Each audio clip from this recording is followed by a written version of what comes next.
Thank you, Kim, for this inspirational and also very different talk.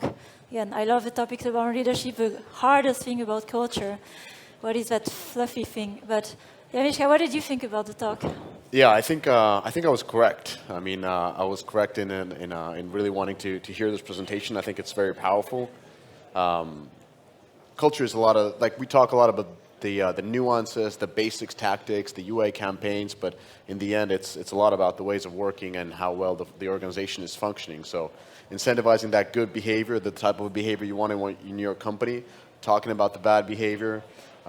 Kim talked about the principles, aka the values, the mission, as well as ways of working. So I think it was a powerful presentation, but what I loved the most is if you don't do this, you will lose your culture. So even if you start strong and you have that type of organization that you wanted, a lot of the times when I've talked to some of the leaders, they say, this company is not what I meant it to be. And that meant that they moved too fast and didn't take it. So you're nodding, then that means I'm right. but anyways, so thank you for that presentation, Kim. And what's the next one, Kim? Oh, sorry, Sophie. Yes, so let's hold on a bit for the lunch break because it's one worth also waiting for. So the next talk and last before the lunch is a panel to discuss using turbulent times as an opportunity. And I'm very excited about the panel because it's successful companies and also executives who will debate on this topic. So part of the panel and also moderator, first Joakim Achren, but I hope I don't need to introduce, but also founder of Elite Game Developers. And then we have Roman Polyak, Chief Business Development Officer of My.Games. Then Sergey Dymshits, Chief Marketing Officer of Plarium. And Omer Inonu, Chief Executive Officer of PIC. So super excited to welcome all these awesome guests.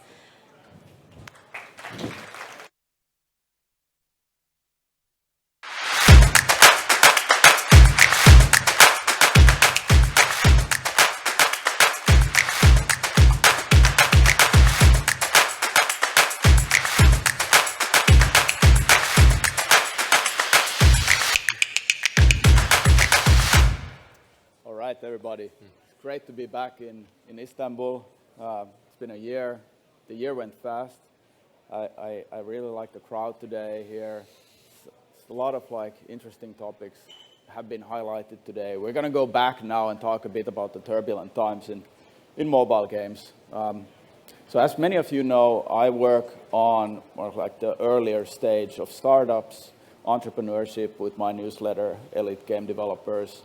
Also, my investment work sort of focuses more on the earlier stage where the companies are, pushing innovation more or less. But for also these startups, it's kind of impossible for them to not bump into the challenges regarding privacy now on mobile.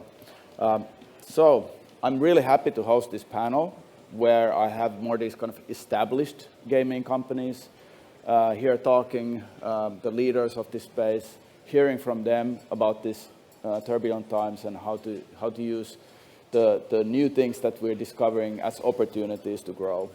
So first, let's go around and do some introductions here. Maybe, Roman, you can start first. Sure. I'm Roman Polyak, Chief Business Development Officer of My.Games. My.Games is a European-based leading developer and publisher. We're doing games for mobile, PC, and consoles, and also have investment fund, MGC. I guess a lot of people knows about that, which invest a lot in new studios and projects. Sergey. Yeah. My name is Sergey. I'm running marketing team in Plarium. Plarium is, let's say, pretty big game developer. Probably the most famous for our mid-core genres. And I think probably the biggest title would be Raid Shadow Legends. We are part of Pixel United group, which is part of the bigger group called Aristocrat. That's more or less. Well, hello everyone. This is Omer. I'm representing Peak. We are a gaming company out of Istanbul, Turkey, as many of you know. And it's great to be on this stage together with esteemed colleagues, as well as very familiar faces all around the room. We have two great titles at the moment with Toy Blast and Toon Blast. We're focusing on casual mobile genre. We are part of Zynga, which is part of Take-Two as we speak. And yeah, glad to be here. Good. Hey, I'm going to kick it off with some questions here. How do you see that things have changed for you when it comes to bringing players into your games? I think let's start with Omer, your thoughts on this one. Well, it has become increasingly challenging, to say the least. We had a lot of great panels talking about how challenging it is and whether we should fear about it or not, or what we can do. The industry changed quite dramatically over the last couple of years. It was more about combining data with a great funnel, and we would know what to spend, how to spend, what to do. Everything was very transparent, very much. I don't want to say easier. It was never easy. It was always competitive, but at least we were not. We had much more visibility within how we spend and what we do, and that visibility has gone over the last couple of years.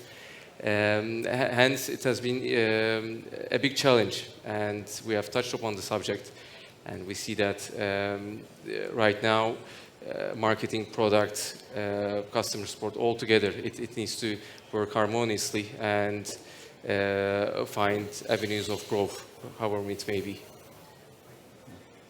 How about you guys, Sergey? First of all, I completely agree, and I think it was pretty well covered in the beginning of the day during the keynote speakers. But generally speaking, I would say that I feel that gaming industry was always on the edge of the ed tech. And I think that the ed tech itself very much fueled the growth of the industry. And what we can see today is that one way or another, ed tech is degrading, right? We don't have some data. It takes us longer to measure. We need to wait a couple days to get some data. Then it's much more complex for us to make some decision. We need to bundle different countries, geographics, to be able to get some insights quicker. So I feel that ed tech is not driving the industry anymore, unfortunately, because I'm a big fan and big believer of the ed tech aspects. But definitely it's becoming much more challenging today. Perfect. Yeah. So, Roman, your thoughts? I agree with colleagues. But, again, last year's mobile industry was mostly only about edtech, about performance marketing. Now, from my thoughts, it's more about brand performance. So you have to, of course, you have to continue to do UAs performance-based as much as you can. But if you don't develop your brand, if you don't do your traditional marketing, so you won't be success. For us, it was a bit easier because as a company which works also on PC and consoles, we understand how to do this mix marketing, and it just bring it to mobile.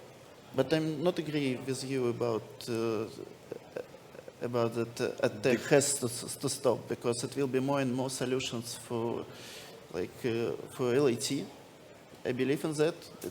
It was before cookie world and web. There was some performance, so performance metrics. So we will see. Yeah, don't get me wrong. I'm still optimistic about the bright future and about edtech. I still do believe in tech. I'm just very disappointed about some changes that happened with the industry for the last year and a half, let's say. Yeah. I'll come back to that topic actually a bit, to what's going on there with the platforms. But Eric Kress this morning showed kind of like this positioning that, hey, we're slashing the strategy genre in a way, like it's very tough. I've also heard this like on the investing side a lot, that like it's pretty much impossible to launch a new strategy title. What kind of games do you think will do well in this like short-term window of the next few years? Maybe Sergey, you can go for that first. Sure. Look, on one hand, we just saw earlier today that strategy genres and RPG genres are going to be in a challenging position. On the other hand, we're constantly hearing about hyper-casual being dead. Yeah. And probably someone will say that there is no place for casual or mid-core.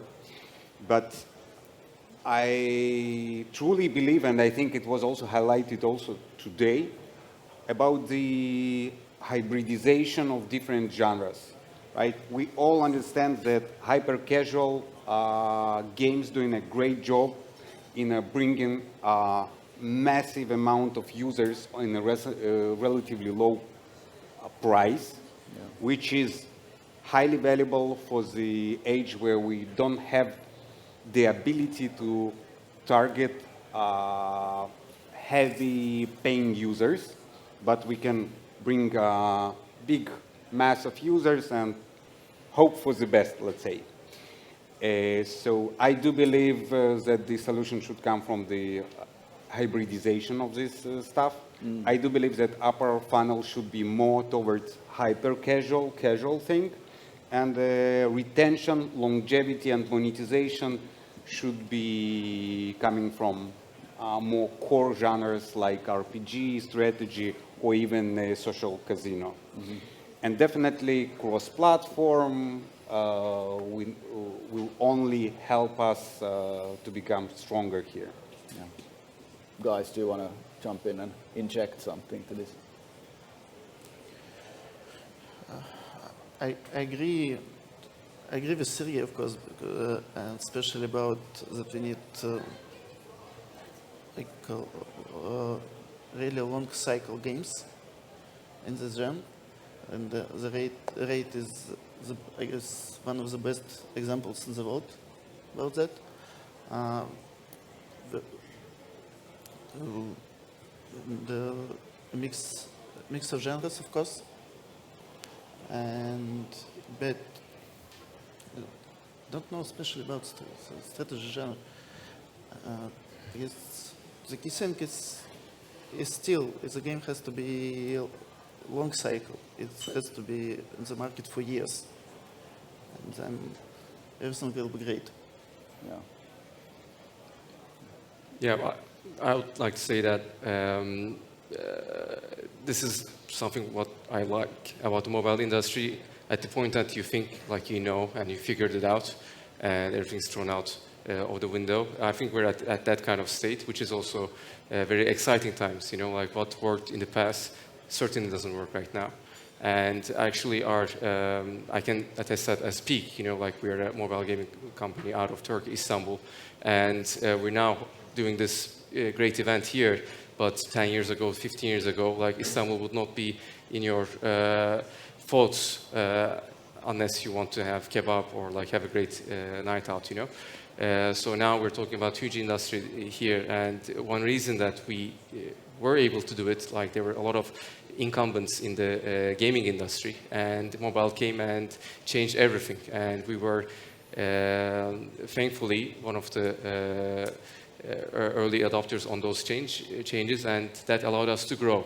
And now we are the incumbents in the industry. We have huge user bases. We have achieved some success, I might say, but that doesn't mean this will allow us to become great in the near future. So we need to question all of our methods, make sure that we execute at the highest level.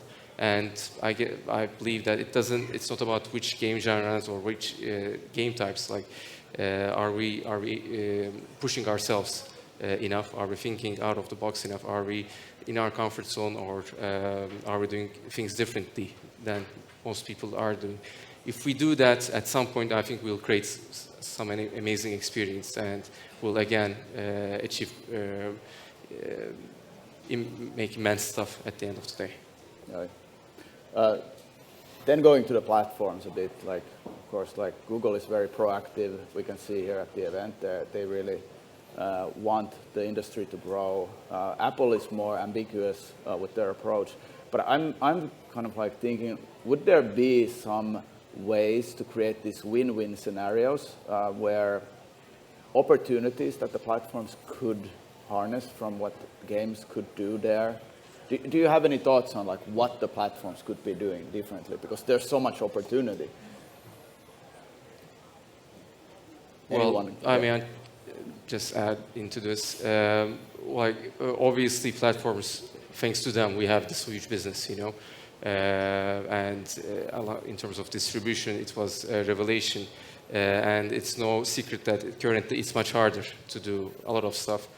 For me, one of the big things like Apple can do is like the privacy thresholds are a bit too vague, too non-transparent, and we have the scale to get over those. But for soft launches or even new game companies which do not have the funding, the resources, the experience that we have, it makes it increasingly difficult to launch a lot of new titles, you know.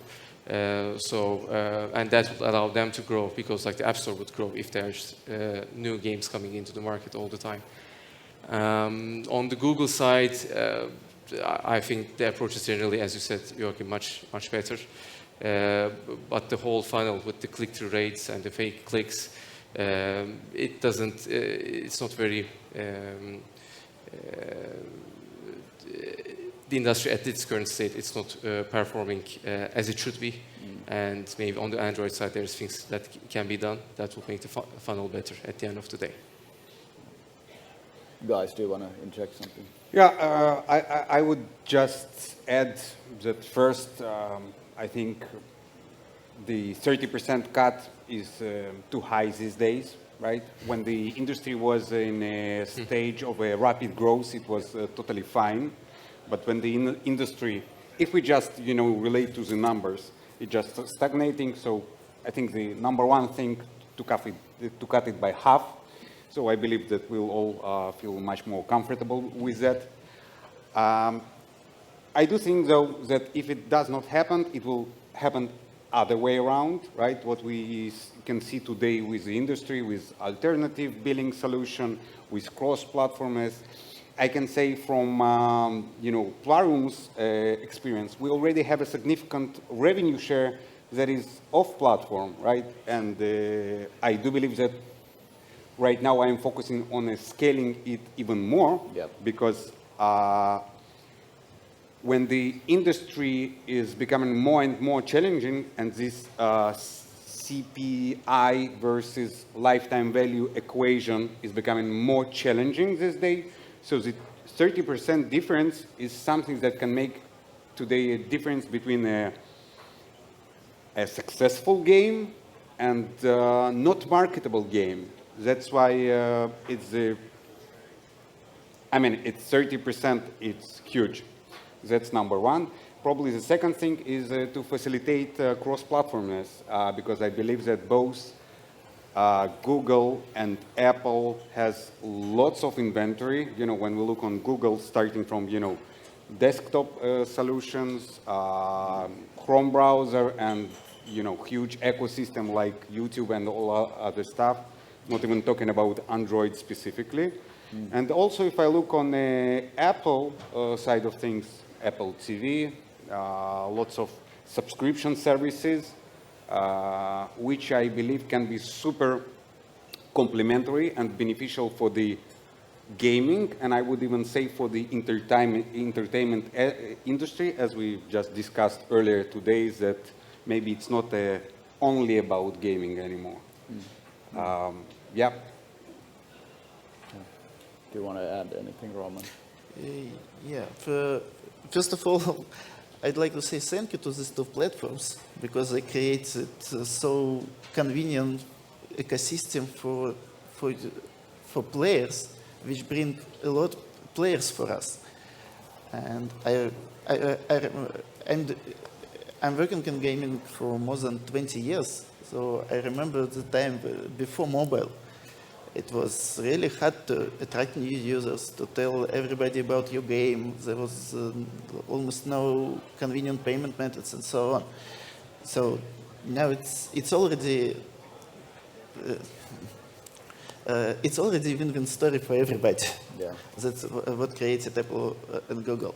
Of course, I'd like to have more performance tools for marketing, less restrictions about payments, about cross-platform, and I'd like to have more and more successful cross-platform games in the market, together with consoles, with mobile and PC.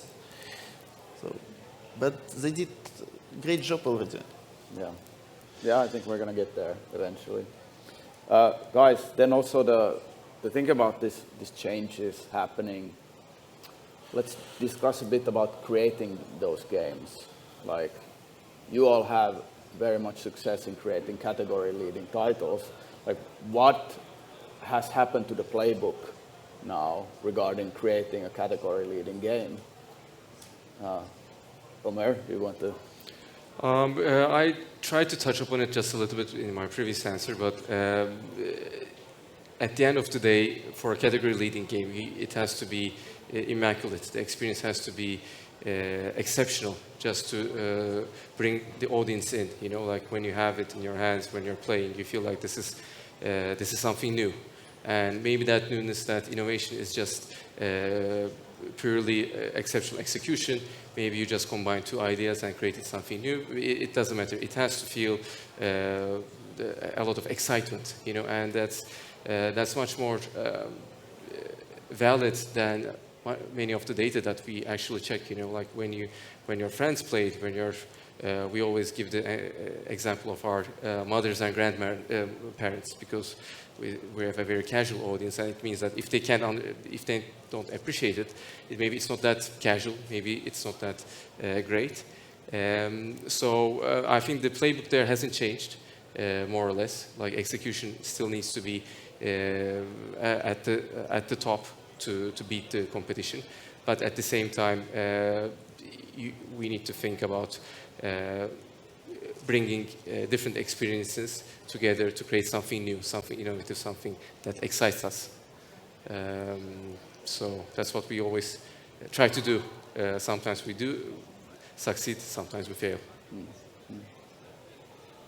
Sergey? I would add that let's assume that we had several playbooks. Let's assume for different genres. Casual, strategy, and stuff like that. Then we have maybe different playbooks for in-app purchase-driven games, for ad revenue-driven games, and stuff like that. So I believe that today it's again about the mix and match, and very much about the hybridization of the genres. I would say that when we've been in a stage of a blue ocean in the industry, and we can say, okay, we can decide to focus on this specific genre and do some specific game, that would work pretty fine, but not anymore. I just realized that I might sound a bit skeptical, but again, I'm pretty positive about the bright future, and we saw the numbers that, okay, we have recession, we have some issues, but the future is still bright. So for me, it's again about the hybridization of different genres, hybridization of different monetization mechanics, and I'm not only talking about in-app purchase and ad revenue. It could be also subscription. It can be any other aspects, and maybe even leveraging IPs, which can be sometimes bigger, even outside of games. Unfortunately, I cannot say that I see too many examples these days, but we do need to reinvent ourselves, and similar in a similar way what we do already in marketing, but also in game design. Just the testing cycle within a product is much longer than it is in the marketing. It's not about A/B testing some creative or channel.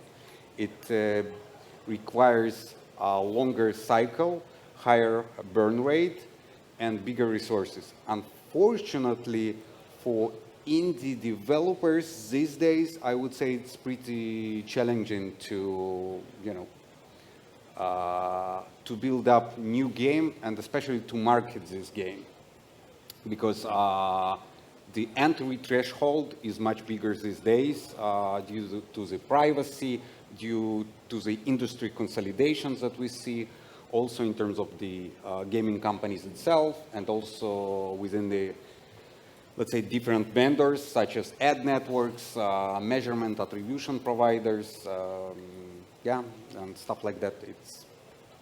But it's a big topic, right? It is. Roman, your thoughts? Of course, there is no recipe, right? Yeah. But again, representation of genres, I'm fully agree with Sergey, and the game which available, which enough for long cycle for players. The game which will have enough story for events, for new content, for creating community, and for like long-term marketing. Yeah. I would just add that still, within all these changes in the industry, I do believe that the LTV and CPI equation remains the same. So at the end of the day, as Roman said, we need to make sure that there is a longevity, right? Or we can say we need to make sure that our onboarding funnel and acquisition cost or affinity to the wider audience, because it's part of the same equation, and we can be focused on one of them, but the most successful games, I believe, are the ones who will be focused on both. And that will leverage also the monetization, hybridization of different genres, optimizing the onboarding funnel for new users, and making sure that there is some stickiness, longevity, and stuff like that. Yes. Yeah, our best game for now it's War Robots, which is already on the market for 8 years, and it's still growing game. We still attract new users, keep and a huge community, and so on. Yeah. Guys, since we're running out of time, I want to still touch base a bit on like brands in gaming, especially I think for mobile. I think one of the only transitions from mobile game to big screen is Angry Birds, in a way. What are kind of blockers that we could see more of this kind of like big brand affiliation or business models coming into mobile in a big way? Big brands coming to mobile, or mobile coming? Mobile becoming, Angry Birds. Oh wow, Not being the only that's one. When will be Netflix series based on Raid? let's wait another week, and we do have some planned announcements on South by Southwest, I believe, next week. So we do cooking something. I think we have a pretty strong traction with some games that were out there and were pretty successful for several years. Yeah. And we want to leverage this community brand IP that already have some track record. Additionally, when we talk about all the influencer marketing activities, which is also partially connected to that, I can say that we do run it on a pretty high scale. if I'm not mistaken, on every single day we are going live with about 100 of content creators. That's a massive operation. Yeah. Still, our focus is again around this equation about CPI and LTV. It's not purely about brand awareness or stuff like that, because we've been lucky to be and operate in a very data-driven business. Everything is measurable, or at least was measurable up until recently, but still majority is pretty much measurable this day. Again, it will be relatively challenging for small studios because it requires heavy capital investment. And unfortunately, assume you do some soft launch of the game, right? You can see some numbers, you can reduce marketing, increase marketing, you can optimize the game. It's not totally the same thing when you do some movie or series, because when it's out, it's out. Yes. And I think it's a matter of the risk appetite and how deep is your pockets, if I may say, yeah? Makes sense.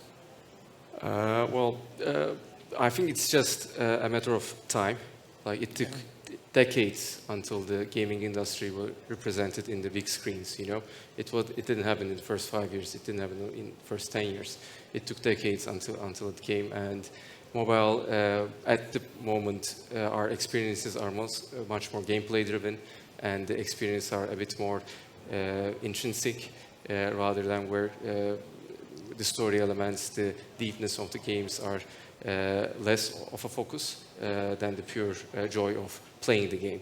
And I'm sure 10 years from now we'll be seeing many different games that have done a much better job at this, and at that point I think it will be much more relevant and prevalent. On our side, our games are, we try to give a sense of the world that you play in, and about the characters without having them any dialogue, anything, just like by the visuals and the world that we're building within the game. And we did a short movie, animated movie, a couple of years ago, and we had amazing success with it in terms of it was a marketing campaign at the end of the day, but it was the first time the characters that we created were animated and you could see them. And on all the YouTube comments, everybody was like, oh, this is exactly how I thought they would speak. This is how they would react, you know. It's a great art to create that kind of feeling without having them ever speak once in the game, you know. Yeah. So, and this is just tip of the iceberg. Over the years, I think many other companies will focus on it. It will be deeper and deeper and deeper. And we'll have our own TV shows, movie shows, everything coming. Yeah, yeah. Roman, anything? Yeah. As you said, from mobile to big screen, we have like only one example for now. It's with Angry Birds, but from desktop, we had already a lot of good examples. Mm-hmm. I guess the mobile market is too young for that. We will have more and more transitions in the next 10 years. Even personally, I started to play on desktop like almost 40 years ago, and on mobile only like 10 years ago. So it will come. Yeah, yeah. For sure. I know. Yeah, things are looking bright. I would just add one more thing here. I think it's not only a matter of the mobile industry evolution. I think it's also the matter of the media or TV industry evolution. I think that this big screen industry should make also a couple steps within these several days to get a bit closer to the gaming industry. But no questions about that, about the fact that some big hits in the future, I don't know whether it's 5 or 10 years, but it will come from this part of the entertainment industry. Yeah, yeah, I believe that too. All right, thank you guys. This was so great. Thanks everybody in the crowd as well. Thank you. Thank you. Thank you.